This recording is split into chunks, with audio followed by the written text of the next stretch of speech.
The president is on a roll. He is. Don't believe the fake news. He is succeeding, and it's driving them crazy. Let's go through it. The economy showing signs of life after being shattered because of the pandemic. Also, the pandemic, the coronavirus, you notice how you don't hear about PPE shortages. You don't hear about ventilators anymore. You don't hear about testing. They just move on when this administration really accomplishes things. And how about the historic peace agreement between the United Arab Emirates and Israel? Again, downplayed, if not ignored by the mainstream media. And guess what happened? The President of the United States nominated for a Nobel Peace Prize for something this administration actually did, unlike Barack Obama when he got a Nobel Peace Prize for just showing up. Now, we'll see if he actually gets one in the end. There's a whole process, and it's very, very political, but pretty nice that someone in the world recognizes the president's achievements, someone from the international community. Meanwhile, they are cheating for Joe Biden in big ways and small. And if you take a good look at Joe Biden, well, there's no way he can win in a fair fight. He can't. He is feeble. We all know that. It's sad. It's true. He can't win if this is a fair fight. So they're rigging it in his favor, again, in big ways and in small ways. I'll get to some of those things they're doing in just a moment. But first, the big news, at least inside the Beltway, a big book from Bob Woodward, the dean of the fake news. This guy is a piece of work. He churns out these books and every administration grants him a lot of access for some reason. And there are smoking gun tapes. Yes, he sits down with the president for on-the-record interviews, taped. And wow, deadly stuff for the president. I mean, whew, this is going to take him down, right? He actually has the president of the United States calling the pandemic deadly, which he has done many times in public. But again, this is what they think will take down President Trump. Listen. And so what was President Xi saying yesterday? Well, we were talking mostly about the virus, and I think he's going to have it in good shape. But you know, it's a very tricky situation. Indeed, it goes through air, Bob. That's always tougher than the touch. You know, the touch you don't have to touch things, right? But the air, you just breathe the air, and that's how it's passed. And so that's a very tricky one. That's a very delicate one. It's also more deadly than your strenuous flus. You know, people don't realize we lose 25,000, 30,000 people a year here. Who would ever think that, right? I know. It's pretty amazing. And then I say, well, is that the same thing? This is more deadly. This is 5 per. You know, this is 5% versus 1% and less than 1%. You know, so this is deadly stuff. Wow, calling it deadly, a pandemic. How about that? Now they're saying that's all at odds with what he was saying publicly. It's not. Now, from time to time, the president would say, yeah, maybe this thing is going to blow over. We don't know. And remember, he was getting all kinds of advice from Dr. Fauci, who, quite frankly, and this is public record, was all over the place as to the severity of the pandemic. Told me personally on this show that it's nothing to worry about. Keep in mind also, that conversation happened little more than a week after the president ordered the travel restrictions from China into the United States. That was a very significant move that was resisted by the media and Democrats. All right, the next smoking gun episode, so-called, from Bob Woodward. Let's listen. Now it's turning out it's not just old people, Bob. Just today and yesterday, some startling facts came out. It's not just older. Yeah, exactly. Young people, to plenty of young people. So what's going on give me a moment of talking to somebody, going through this with Fauci or somebody who kind of it caused a pivot in your mind, because it's clear just from what's on the public record that you went through a pivot on this to, oh my God, the gravity is almost inexplicable and unexplainable. Well, I think, Bob, really, to be honest with you, sure, I want you to. I wanted to always play it down. I still like playing it down. Yes, because I don't want to create a panic. We kind of want our public officials to not create a panic. And by the way, what did he say right after that? Bob Woodward, very sparing with these things. Seems like he's giving us a lot, but this guy is a very, very crafty and has been historically a dishonest reporter. Going back to what made him famous, All the President's Men. He and his partner, Carl Bernstein, they were in their 20s, and they broke the big story. Oh, but I do have to point this out before we go into that. Nancy Pelosi, right around the same time, actually a few weeks before that, what was she doing? She didn't want people to panic either. She was going into Chinatown, right? Kissing people, hugging people. I don't know if that was the appropriate image to send at the time. I don't. Was that a good message? I don't know. But is anybody calling her out on it? No way. All right, back to Woodward. Again, this book is going to be a big deal, or at least they're going to try to make it a big deal. They'll say, this is the book that's going to take down Trump. It's not. They are playing from an ancient playbook that goes all the way back to, the 1970s, when Bob Woodward made a name for himself. And again, some people are saying, well, why did the president even talk to him?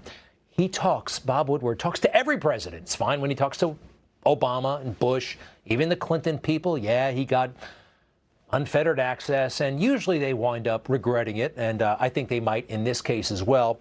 But I want to go into just how dishonest this guy is. All the President's Men. You probably heard about it. Became a famous movie based on Carl Bernstein and Bob Woodward's reporting over the Watergate matter. Now, this has been wildly misunderstood by the public and wildly misrepresented by Hollywood and wildly misrepresented by, Woodward and Bernstein. The whole thing about Deep Throat, that is a total fabrication. Let's go to the movie and I'll take you through it. You tell me what you know, and I'll confirm. I'll keep you in the right direction if I can, but that's all. Just follow the money. Oh, follow the money. Great line, great scene. I actually like the movie. It's total fiction, by the way, because this conversation never happened the way they're saying it did. Now, they portrayed it that way. They put it in their book. But they made it all up. This is in the book, and it's in the movie, how Deep Throat, who is actually the deputy FBI director, Mark Felt, at least that's the guy they're crediting for all this later, this is how he reached out to 28-year-old Bob Woodward. Out during the match for 30 minutes to test the directions and distractions of television cameras, which were later withdrawn. On Wall Street, prices took a pounding yesterday, with the Dow Jones closing down 6 3/4 points on retreating. The dollar took a beating on the European money market, dropping to its floor market level under heavy selling pressure. Okay, again, this is the deputy FBI director sending a message in Bob Woodward's New York Times. Put the red flag in the pot on your balcony if you want to talk to me. If I want to talk to you, I will leave a note on page 20 of your New York Times. This is just a clever literary thing they came up with. They had no idea that 50 years later they'd be studying this garbage in journalism school. One more thing on this, and thank you for indulging me. I'm a bit of a Watergate buff, and this stuff is fiction.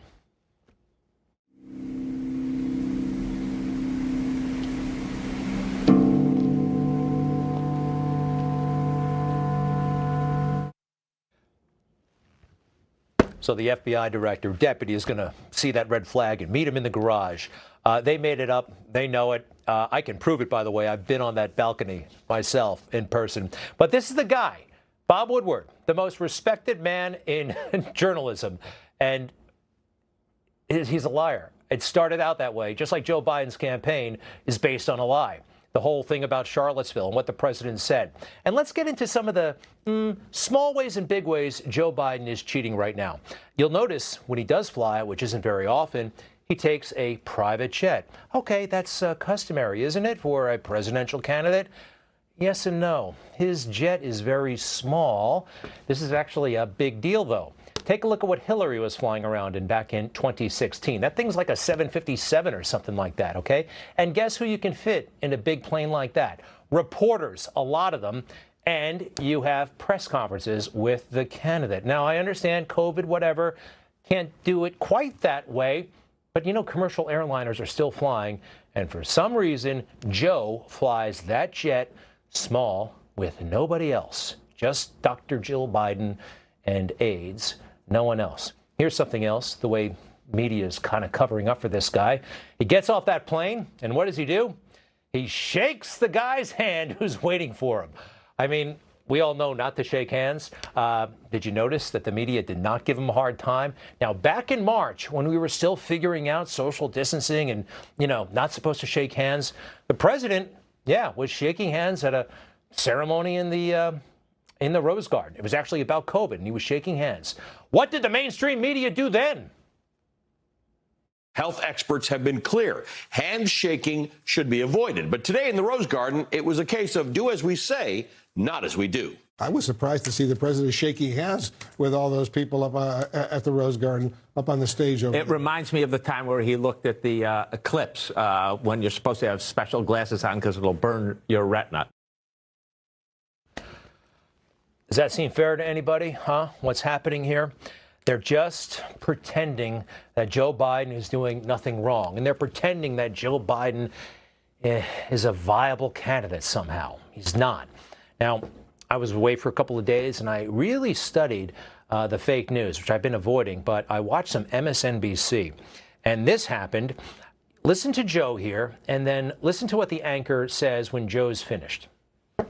My wife asked to say a prayer, and his mom said a prayer, which she said, I'm praying for Jacob, but I'm praying for the policeman as well. Biden also met with Kenosha residents and community leaders and called for an end to violence during protests. So when I heard that, I thought Joe was having a medical episode of some kind. It was really strange to me. I actually heard it on a car radio, satellite radio, and I could really hear it well. He didn't seem to be breathing well. And then Karnacki, the reporter, just nothing to see here, folks. Everything's fine. Everything's fine, even when Joe Biden says ridiculously wrong things like this. Why in God's name don't we teach history in history classes? A black man invented the light bulb, not a white guy named Edison. Okay? Thomas Edison did not invent the light bulb. Joe is too desperate here and way too much pandering. Now, I know something of what he's talking about. There was a black engineer who worked for Edison who helped develop the filament that was not lasting long enough. But Edison invented the light bulb. You may want to make people feel good with that story, Joe, and everybody should be all over this guy. They're not. I'm going to stay on the case at least, and I hope you stay with us as we do. You just watched Newsmax TV, America's fastest growing cable news channel, now in more than 70 million homes. You can get Newsmax TV on your cable system or check your cable guide. And if your system doesn't carry Newsmax, call them, tell them you want Newsmax TV, because we're real news for real people.